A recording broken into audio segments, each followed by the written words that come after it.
President Trump's America First policies continue to make waves in the international community, especially in Europe, where the liberal elitists in the EU are shocked by a president actually sticking to his guns and putting the people he represents first.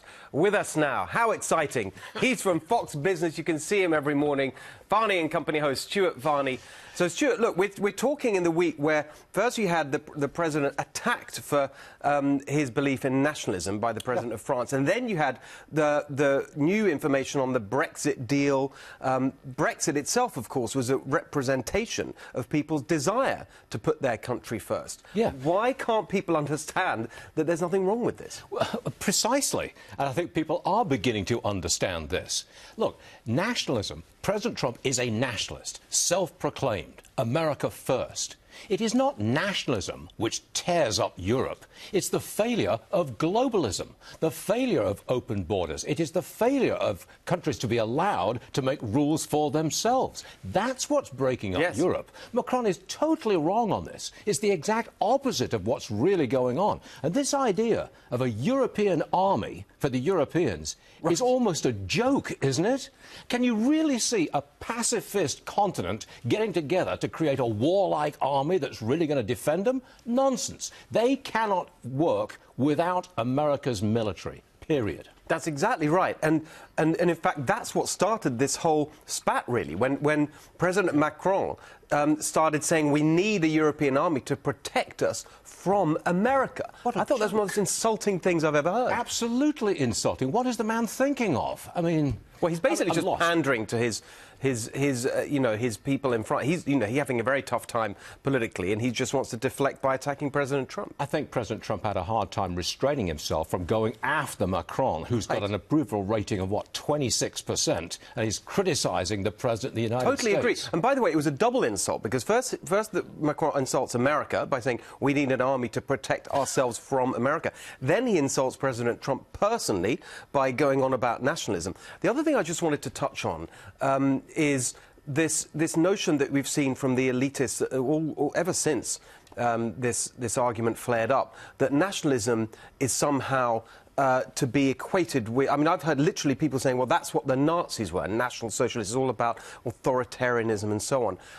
My background is Hungarian. If you talk to people in Eastern Europe who were under the yoke of the Soviet Empire, they see nationalism as freedom, as liberty. Yes. I think the left is going after the president who says he is a nationalist because they want to draw racial comparisons or warlike comparisons from the last century, when nationalism was alive and well in Europe and created a couple of world wars. They want to slime the president by abusing the word nationalist. I think nationalism is respecting your own country and defending your own country's interests.